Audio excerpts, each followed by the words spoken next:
오늘은 예수님의 제자의 삶이라고 하는 주제로 말씀을 전하겠습니다. 예수님의 제자의 삶. 자, 마태복음 8장하고 9장에는 10개의 기적 이야기가 나온다, 그렇게 말씀을 드렸어요, 서론적으로.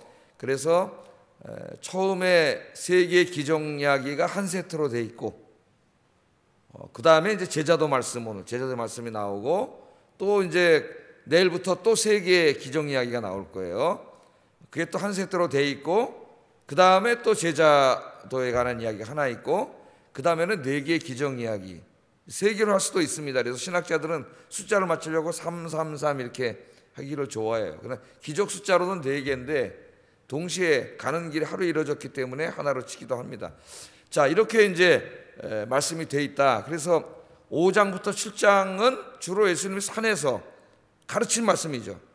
가르친 말씀이 핵심이 되고 있다면은 8장에서 9장에는 제자도 말씀이 있지만 오늘처럼 핵심은 예수님이 행하신 기적적인 사역, 능력의 사역, 그게 이제 핵심을 이루고 있다, 그런 말씀을 드렸습니다, 서론에서. 자, 오늘은 이제 기적 이야기 3개 계속 공부했고, 그 중간에 제자도의 삶에 대해서 가르치고 있어요. 오늘 본문에 보면은 예수님의 제자가 되려고 했던 2 사람의 이야기가 소개되고 있습니다. 근데 누가복음 병행 구절인 누가복음 9장에 보면은 3 사람의 이야기가 소개되고 있어요. 마태복음엔 2 사람만 나오는데 누가복음에는 3 사람이 나옵니다.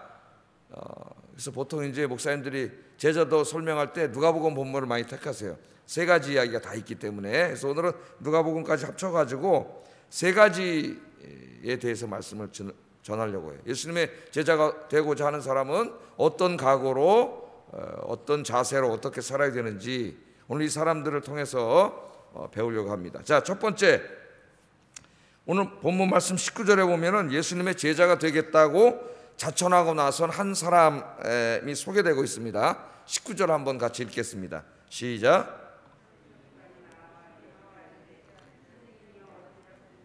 저는 따르리이다, 그렇게 말해요. 서기관이 예수님께 나왔어요.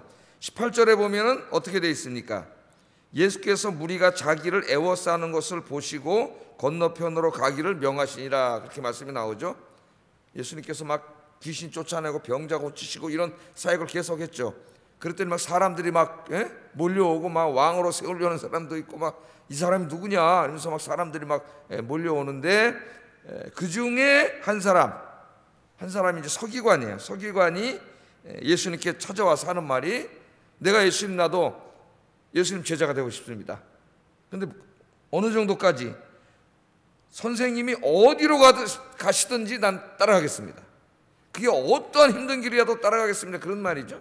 어느 길이라도 따라가겠습니다, 이런 말처럼 들려요, 우리가 읽을 때는 이 말씀이. 자, 이 서기관은 누구냐? 서기관은 예수님 당시에 예루살렘에서 제사장들을 돕던 고급 관리로서의 서기관들이 있었고요. 2가지 서기관을 생각해 봐야 됩니다. 예루살렘 성전에서 제사장들을 돕던, 또 그 도와서 말씀도 가르치고 성경 필사하고 이러던 굉장히 그런 고급 관리예요. 높은 고위 관리로서의 서기관이 있었고, 또 한 사람의 서기관은 지방에서 이제 율법의 말씀 필사하고 유대 율법과 관습을 가르쳤던 지방의 하급 관리로서의 서기관이 있었습니다. 근데 지금 여기가 어디예요? 갈릴리 지역이죠. 아직 예수님이 예루살렘으로 가지 않으셨습니다. 그러니까 갈릴리 지역에 있었던 서기관이니까 어떤 서기관 같아요? 지방의 하급 관리로서 율법을 필사하고 또 하나님 말씀을 때로 가르치고 그러던 사람이었다, 그렇게 우리가 알면 됩니다. 그런데 이제 서기관 집단은 우리 공관복음서에서 읽어보면은 예수님께 항상 우호적이었어요, 아니면 적대적이었어요?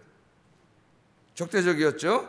예수님께 항상 적대적이어서 예수님께 책망받는 그룹으로 많이 나옵니다, 서기관이. 그런데 그 많은 사람들 중에 갑자기 예수님에 대해서 항상 적대적이었던 그 집단들인데, 서기관이, 그 사람 중에 한 사람이 벌떡 튀어나와가지고, 그것도 많은 사람들이 보는 앞에서, 근데 예수님 제자가 되고 싶고 예수님 어디로 가든지 내가 따라가겠습니다, 그렇게 말하는 거예요. 그러니까 사람들이 깜짝 놀랐겠죠. 아니 저 서기관들이 우리한테는 저 예수가 틀렸다고 이단이라 그러고 저러더니 저 사람이 그냥 갑자기 막 예수님 귀신 쫓아내고 병자 고치고 막 사람들이 막 확 왕으로 세우려고 그러고 이런 모습을 보더니 갑자기 쫓아가서 예수님 제자가 되겠다고 그러는 거예요. 네? 자, 이 예수님을 반대하던 사람이 예수님 제자가 되겠다고 하니 예수님이 얼마나 기쁘게 받아줄 것인가, 사람들은 그런 기대를 하고 쳐다봤을 겁니다 아마. 그죠? 만약 우리가 열심히 전도하는데 막 교회 욕하고 그러던 사람이 어느 날 교회 나오면 우리가 깜짝 놀라잖아요. 기뻐하고. 사람들이 그런 것을 기대하고 이제 예수님이 어떻게 할 것인지, 예? 예수님을 바라보는데 예수님께서 뭐라고 말씀하시냐면은 20절 한번 읽어보겠습니다. 20절 시작. 인자는 머리 둘 곳이 없다 하시더라. 이렇게 대답을 하시는 거예요. 어디로 가든지 예수님을 따르겠습니다. 그럼 그래 따라오너라 말아라 이렇게 말씀해야지 이게 가부간에 분명한 게 되는데, 오너라 마너라가 아니라 예수께서 이르시되 여우도 굴이 있고 공중에서도 거처가 있으되 인자는 머리 둘 곳이 없다. 이게 무슨 대답인 것 같기도 하고 아닌 것 같기도 하고. 그렇죠. 이제 이런 표현법을 우리가 완곡어법이라 그래요. 완곡어법, 영어로는 유포미즘이라고 하는데 완곡어법이라 그래요. 그러니까 어떻게 보면 거절하는 뉘앙스가 강합니다. 근데 어디로 가든지 예수님 따를게요. 그랬더니 예수님이 야 여우도 굴이 있어, 지가 잘 집이 있고, 공중에 새도 자기 잘 거처가 있는데 나는 머리 둘 곳도 없다, 머리 두고 이렇게 잘 곳도 없다. 그런데도 네가 나를 따르겠느냐? 그런 의미가 됩니다. 여기서 말씀이. 자, 이 서기관이 지금 왜 예수님을 쫓아올라 그랬을까요? 이 서기관 이제 지방 하급 관리니까 뭐 이렇게 받는 월급도 그렇게 많지 않고 그렇게 살았을 거예요. 그런데 어느 날 예수님이 오셔서 막 보니까 막 병자들도 막 고치는데 자기들이 율법 필사하고 그냥 율법 말씀 해석해 주는 것과는 이게 상대도 안 되는 막 엄청나게 능력 있는 말씀, 산상설교, 율법에서 이렇게 말했으나 나는 너희에게 이렇게 말한다 하고 설교하시는데 막 그 많은 군중들이 열광하고 말씀을 청종하고 귀신도 쫓아내고 막 귀신도 꼼짝 못하고 도망가고 병도 꾸짖으면 낫고 막 이런 거 보니까 사람들이 왕으로 세우려고 그러고 이런 거 보니까 잔뜩 고무돼가지고 야 내가 지방 하급 관리 하나 하는 것보다는 좀 고생이 될지 모르지만 저 예수님 쫓아다니면은 훨씬 낫지 않겠는가. 나도 성경 해석, 새로운 성경 해석 방법도 배우고 저 능력, 저 양반의 저 능력도 받아가지고 내가 막 나도 병 고치고 귀신 쫓아내고 그럼 막 사람들이 나를 확 이렇게 하지 않겠는가. 이런 마음으로 예수님을 따르려고 그런 거죠, 이 사람이. 그래서 예수님으로부터 주님을 위해서 자기가 뭔가 희생하고 십자가를 지고 고생하고 헌신하고 이런 게 아니라 저 예수님을 통해서 자기가 얻을 이 세상적인 영광과, 그죠? 세상적인 어떤 그런 것들, 이런 것들을 얻고자 예수님의 제자가 되고자 하는 것을 우리 예수님이 간파하고 있기 때문에 예수님 말씀하시는 거예요. 네가 어디로 가든지 나를 따른다고? 그럼 네가 여기까지도 나를 따를 수 있느냐? 그 말이에요. 이거는 무슨 예수님의 제자들은 자기 집이 있어서도 안 되고 편안한 곳에서 잠자도 안 되고 그냥 맨날 굴도 없이 그냥 바깥에서 잠을 자야 된다, 그런 말씀을 하시는 건 아니겠죠. 예수님도 다 가버나움에 집이 있으셨는데 베드로도 자기 집이 있고 어제 우리가 제자들 다 집이 있고 공부했는데 그런 말씀이 아니죠. 이게 문자적으로 여기 있는 말씀은 뭔 것 같아요? 예수님의 제자가 되는 길은 그렇게 막 네가 생각하고 있는 것처럼 그냥 세상에 영광을 얻고 막 돈도 많이 벌고 사람들에게 막 명예가 올라가고 막 인기가 올라가고 그런 꽃길이 아니라는 거야. 그런 꽃길만이. 정말 예수님의 제자가 되려면은 지금 이 인자는 때로는 머리 둘 것도 없는데 그 예수님을 위해서 그 고난의 삶을 살아갈 각오가 돼야 된다는 거예요. 다른 말로 하면은 네가 나를 따르려면 네 십자가를 지고 나를 따라야 된다는 거예요. 이것은 무슨 꼭 목사들에게만 하는 말이 아닙니다. 여긴 지금 목사가 아니잖아요. 모든 성도들이. 그러니까 제일 중요한 건 목회자들 이 말씀 들어야 되겠죠. 목사로 왜 되려고 하느냐? 신학교에 가서 학생들한테 물어봐야죠. 왜 되려고 되느냐? 근데 저 어떤 목사님 보니까 막 목회가지고 막 신문에 맨날 나고 막 성도들이 막 떠받들어가지고 막 인간적인 편안함이 있고 막 성도님들의 존경을 받고 내 이래서 정말 다른 직업 하는 것보다 목사해야지. 그냥 그 사람은 목사하면 안 되는 거죠. 우리 예수님 그럼 뭐라 할까요? 인자는 머리 둘 것도 없어. 왜 목회자가 되려는 거예요? 주님이 걸어가신 그 십자가의 길을 걸어가고 주님의 진리의 말씀을 증거하고 주의 일을 하는데 그 당할 이 머리둘 것도 없는 삶을 살 각오를 하고 그랬을 때 목사가 되는 거지.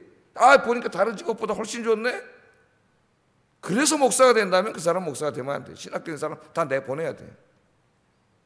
먼저 우리에게 이렇게 저 같은 사람들에게 그렇게 이 말씀을 적용할 수 있고, 이건 저만이 아니라 우리 모든 직분, 왜 직분을 받으려고 그러느냐, 왜 그렇게 직분을 사모하느냐, 내 직분자 돼서 마치 이게 무슨 세상의 계급처럼 직위가 올라가고 내가 직분 받았다고 이러고 탁 댕기고 일을 하고 직분을 받으려고 하면은 우리 예수님 뭐라 그럴까요? 그냥 가라 그래요. 다 직분을 그럴래 받으려는 게 아니라 왜 받아야 되는 거예요? 십자가를 지기 위해서지. 더 주님을 위해서 남보다 더 많이 헌신하고 더 많이 수고하고 더 땀을 흘릴 각오를 하는 거죠.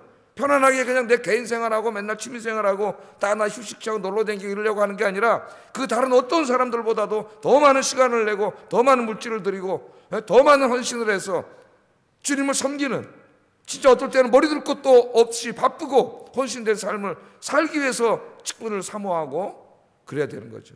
우리 모든 신앙생활도 마찬가지죠. 왜 예수 믿습니까? 예수 믿어서 돈 많이 벌고 건강하고 성공하고 잘 되려고 아니잖아요. 왜 우리가 예수를 믿어요?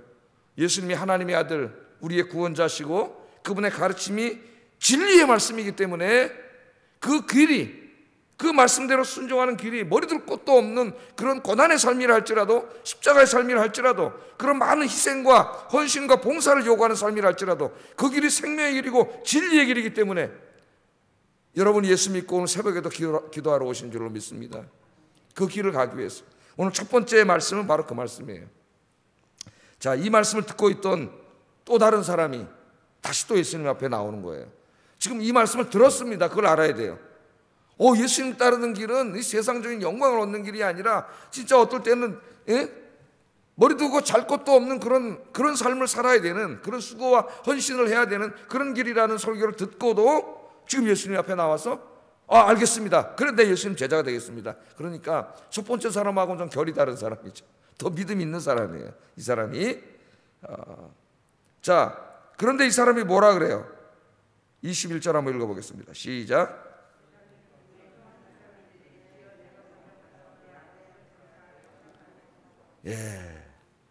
내가 그게 십자가의 길이라고 말씀하셨는데 좋습니다. 그래도 내가 주님 그 길을 가겠습니다. 진리의 길을 가겠습니다. 힘들어도 머리 둘 곳 없는 길이라도 가겠습니다. 어디 신학생들이 그런 각오로 신학교에 왔다면은 그 훌륭한 신학생이 그런 각오로 직분을 받고 그런 다음에 훌륭한 직분자죠. 그런데 뭐라 그래요? 이렇게 하나를 얘기해. 내가 부친상을 당했는데 먼저 장사를 치르고 와서 그 다음에 이제 내가 예수님을 따르겠습니다. 그렇게 얘기했더니 우리 예수님께서 칭찬은 고사하고 이렇게 말씀을 하셨어요. 21절이죠. 22절 한번 읽어보겠습니다. 시작. 너는 나를 따르라. 죽은 자들이 그들의 죽은 자들을 장사하게 하고 너는 나를 따르라는 것. 어떻게 보면 이 말씀이 상당히 우리 인륜을 저버리고 거스르는 가르침인 것 같습니다. 잘못 읽으면, 예수 안 믿는 사람들이 만약 이걸 잘못 읽으면 어떻게 돼요? 이런 후레 자식들 교회 가지 마! 난리가 날 거야. 나와 집에 아버지가 돌아가셨으면 장례를 치러야지. 장례도 치르지 말고 따라다니라 교회 가라고? 그런 불효 막 심한 걸 가르치는 종교가 어딨냐. 교회 가지 말라고 난리가 날 거예요. 이 말씀의 의미를 잘못 이해하면은. 당시에 유대 사회에서는 아버지의 장례, 부모의 장례보다 더 우선하는 일은 없습니다. 그래서 이 부모 상이 나면은 테필라 같은 기도문을 암송하거나 가서 율법 성경의 말씀을 읽거나 하는 그런 중요한 시간들보다도 더 앞서는 것이 부모 상이에요. 그러니까 이것도 다 면제해 줬어요. 가서 먼저 부모 상을 치러야 되니까. 이건 유대교만이 아니라 종교를 떠나서도 어떤 조직 속에 우리가 있더라도 이건 당연한 거 아닙니까? 그런데 우리 예수님이 뭐라 하냐면 죽은 자들로 가서 장사하게 하고 넌 나를 따르라는 거예요. 저도 옛날에 성경을 읽을 때 제일 어려웠습니다. 이 말씀이 무슨 말씀이지? 그런 생각을 많이 한 적이 있어요. 자, 이 말씀이 너무나 충격적인 말씀이기 때문에 마태복음을 해석하는 사람들이 이걸 좀 다르게 좀 해석을 하는데 한 10가지 이상 해석이 있어요. 상당히 많은 해석을 하는데 몇 가지만 소개하면, 어떤 사람은 부모를 장사하게 해달라는 말은 부모님이 돌아가실 때까지 부모님을, 이제 막 병 걸려서 돌아가시려고 그러는데 부모님이 돌아가실 때까지, 그때까지만 내가 부모님을 부양하고 그 다음 부모님 돌아가시면 내가 예수님 따르겠습니다, 그런 말이라는 거예요. 장사도 지내지 말고 날 따르라는, 너무 충격적이잖아요. 그러니까 이제 이렇게 해석을 한 거예요. 그렇다면 이거는 예수님 뭐라고 말씀하게 됩니까? 늙으신 부모님은 다른 형제들에게 맡기고 너는 나를 따르라, 이렇게 가르친 게 되겠죠? 그래서 이 충격적인 말씀을 좀 자꾸 이렇게 완화시켜 보려고 사람들이 노력을 하는 거죠. 또 어떤 학자들은 부모님 돌아가신 다음에 7일 동안 이제 곡하는 기간이 있는데, 이 곡하는 기간에 대해서 말하는 것이라 그래요. 만일 이 해석이 옳다면은 이 사람은 7일 동안 곡을 마친 후에 예수님을 따르게 해달라고 그렇게 말하는 것이고, 예수님은 곡은 다른 사람들에게 맡기고 나를 따르라, 그런 말씀이 됩니다. 장사도 치르지 말라는 게 아니라 7일 동안 곡하는 걸 말하는 거다. 그러나 하나 본문엔 그런 근거도 없습니다.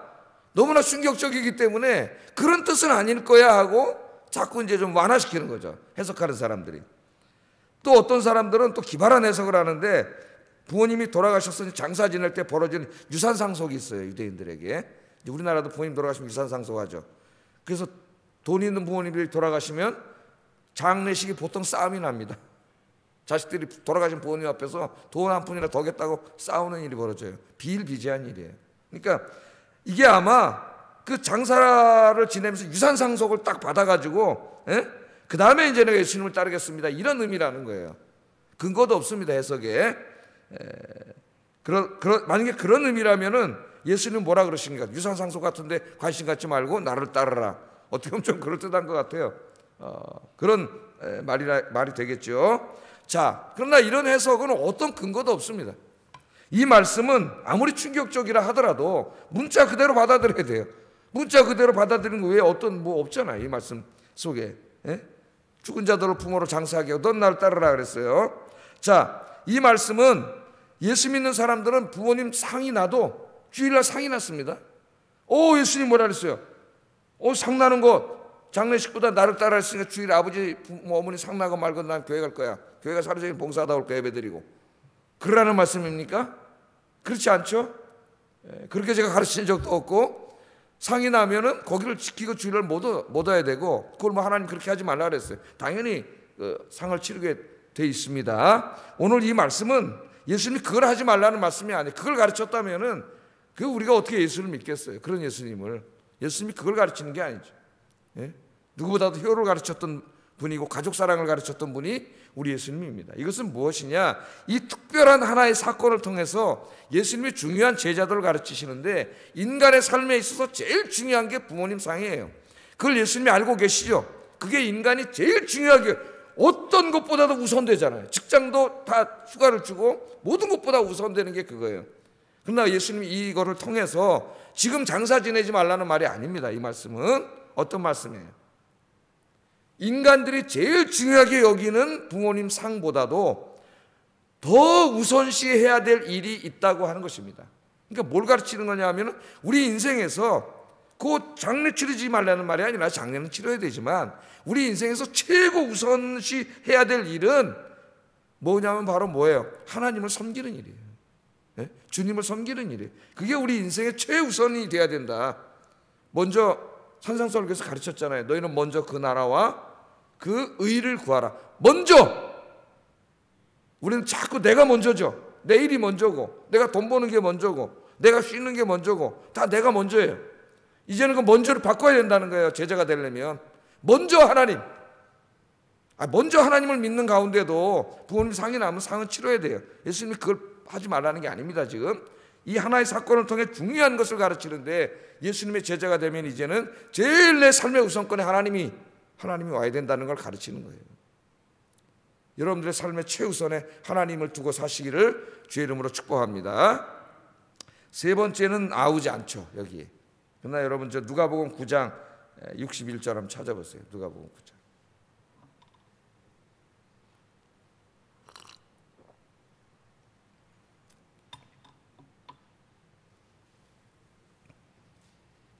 또 한 사람이 나와요. 또 한 사람이.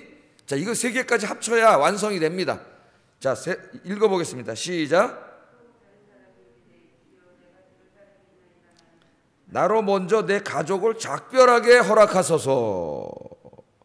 자, 이 사람 진짜 대단한 믿음이에요.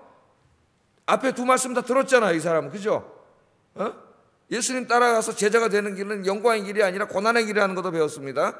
삶의 최우선에 예수님 두고 살아야 된다. 삶의 최우선이 예수님이어야 한다. 이것도 배웠어요. 근데도 난 예수님 제자가 되겠다고 왔으니까 정말 더 믿음이 좋은 사람이에요. 근데도 이 사람이 바로 따르지 않고 자꾸 이 세 사람 특징이 뭐냐면 뭐 하나를 하고야 하고 뭐 하고 따라요? 나로 먼저 내 가족을 작별 가족들 찾아가면서 작별 인사하고 그러고 나서 내가 예수님 따르겠습니다. 그렇게 얘기를 합니다. 그랬더니 예수님이 또 칭찬을 하신 게 아니라 그 62절 읽어보겠습니다. 시작. 쟁기를 잡고 뒤를 돌아보는 자는 하나님의 나라에 합당하지 아니하니라. 어떤 책망을 하시는 거예요? 예? 예수님의 제자가 되는데 내가 이제부터 정말 신앙생활 잘할게요. 예수님, 나 요거만 하나 하고 정말 열심히 봉사할게요. 우리 이런 말 얼마나 많이 해요. 예수님, 나 요거만 해결해 주시면 요거만 해결하고 내가 먼저 할게요. 요거 먼저 하고 내가 할게요. 이런 일을 하다가 평생 주님을 따르지 못하는 거죠. 한 번도 주의를 해보지 못하는 거예요. 자꾸 뭐가 돼? 핑계를 대는 거예요. 자, 예수님이 뭐라 했느냐? 손에 쟁기를 잡고 뒤를 돌아보는 자는 하나님 나라에 합당하지 않다. 그렇게 말합니다. 그러니까 자꾸 내가 예수님 뭐 섬기고 봉사하고 더 열심히 일하고 전도하고 예배도 잘 드리고 기도하고 근데 요거만 해놓고 할게요. 그 요거만 해놓고 요거만 되면 그게 마귀의 소리예요. 그 생각이. 우리는 자꾸 그런 생각을 갖게 되죠. 자, 이제 결론적으로 말하는 거예요. 손에 쟁기를 잡고 뒤를 돌아보는 자는 하나님 나라에 합당하지 않다 그랬어요. 자, 이 말씀 뭡니까? 누가는 가족과 작별 인사를 하려고 하는 한 사람의 모습에서 옛 삶의 방식과 가치관에서 아직 떠나지 못하는 한 사람의 연약한 기독교인의 모습을 보여주고 있습니다. 가서 작별하고 오는 거 그 예수님 못하게 하시겠어요? 예? 그래 가서 작별하고 와. 즉 그걸 하지 말라는 게 아니라 여기에 중요한 게 뭐냐면 이 사람에게 아직도 주님을 따르기 자꾸 머뭇머뭇거리고 있는 아직 떠나지 못하고 있는 버리지 못하고 있는 세상의 것들을 이 사람 속에 가지고 있는 거예요. 세상을 아직도 사랑하고 있는 거예요. 예? 그 세상을 끊어버리지 않고는 나의 제자가 될 수 없다는 겁니다. 여러분 그 팔레스틴 지역은 이제 농사를 지을 때 밭에 돌이 많잖아요. 그 돌을 골라내야 되는데 우리나라도 이제 옛날에는 소 가지고 이제 이렇게 쭉 밭을 가면은 저 앞에 목표물을 세워놓고 가 이제 똑바로 가잖아요. 근데 이렇게 소를 가다가 쟁기를 잡고 가면 그 앞에 목표를 벗고 똑바로 가는데 이거 가다 자꾸 이제 이렇게 가다 보니까 저쪽에 무슨 사람들이 지나 멋있는 뭐 남성도 지나고 여성도 지나가고 호랑이도 지나고 그러면 자꾸 지나가다 아이고 한눈 팔고 또 지나가다 한눈 팔고 이러면 어떻게 될까요? 가다가 소가 그 쟁기 앞에 돌멩이 하나만 있어도 딱 걸려가지고 소가 여기로 싹 돌아가고 저기로 가버린다. 예수님께로 가야 되는데 직선으로 가야 되는데 자꾸 저쪽으로 가는 거예요. 저쪽으로. 그걸 뭐 쟁기를 잡고 뒤를 돌아보는 자, 자꾸 세상을 되돌아보는 자예요. 성경에 보면 대표적인 사람이 하나 있어요. 누구예요? 롯의 아내지, 롯의 아내.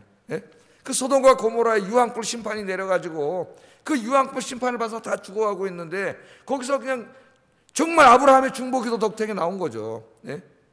중보기도 덕택에 하나님의 은혜로 나왔으면 빨리 나와야 되는데 거기다 다 재산을 못 가져놨어. 나올 때 급하게 나오느라고. 그게 아까워가지고 뒤를 돌아보다 뭐가 돼? 소금기둥이 돼버렸죠. 그 이왕불 심판을 받아서 거기서 또 구원받아서 기쁘게 나오는 그 와중에도 거기에 두고 온 금덩어리인지 돈인지 그게 아까워가지고 그거 뒤돌아보다가 소금기둥이 돼서 예수님이 설교 때도 이 얘기를 하잖아요. 쟁기를 잡고 뒤돌아보면 안 된다. 여러분 우리가 오늘도 나가서 신앙생활 하십니다. 여러분들이. 그런데 우리 주님을 바라보고 가야 되는데 주님을 내 삶의 최우선에 두고 살아야 되는데 정말 머리둘 것도 없는 그런 삶을 우리가 살아가야 되는데 우리를 유혹하는 세상에 너무나 좋은 것들이 이곳저곳에서 막 있습니다. 그렇다고 뭐 여러분은 뭐 마트도 가지 말고 백화점도 가지 말고 뭐 그런 얘기가 아니죠. 근데 여러분 말씀 드렸어요. 필요를 위해서 우리가 갈 수 있는데 내 삶의 방향이 그렇게 되는 거예요. 자꾸. 그래서 예수님께 내가 집중하지 못하고 자꾸 세상으로 한눈이 팔려가지고 오늘 예배 시간인데 아유 저쪽 갔다 와야 되겠다. 자꾸 이렇게 되는 거죠. 쟁기를 잡고 뒤를 돌아보는 자 하나님 나라에 합당하지 않다. 과감히 끊어버려야 된다는 겁니다. 그래서 여러분 한번 성경 찾아보고 이제 기도하겠어요. 빌립보서 3장 12절 14절.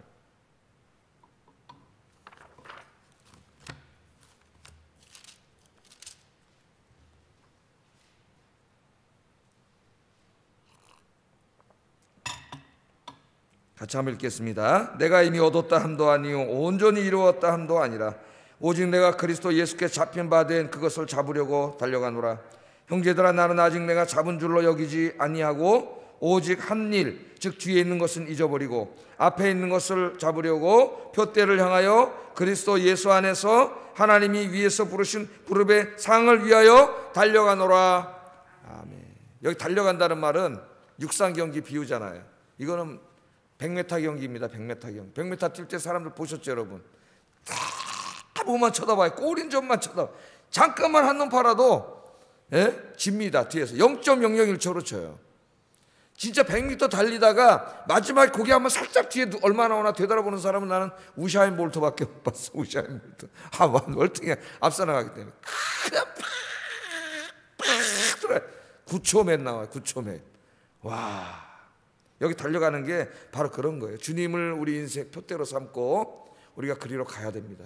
그러나 마귀는 이제 자꾸 쟁기를 잡고 뒤돌아보게 할 거예요. 오늘도 세상에 나가서 세상에 한눈 팔게 할 거예요. 어느 날 수협에 올라 그러는데 수요일 날 세상에 너무 좋은 게 있게 할 거예요. 금요 기도에 올라 그러는데 금요일 날 뭐 세상에 너무 좋은 게 자꾸 생길 거예요. 성경 읽고 기도하려 그러는데 세상의 것들이 자꾸 나에게 손짓할 거예요. 여러분, 이제 우리 표대를 주님께로 탁 고정시켜 놓고 갈짓자로 걷지 말고 바울처럼 그 표대를 향하여 주님을 향하여 달려가는 오늘 하루 되기를 주의 이름으로 축복합니다. 기도하겠습니다. 자, 예수님의 제자가 되려면 세 가지 말씀을 전했습니다. 예수님을 위하여 고난과 헌신과 수고의 삶을 살게 해주세요.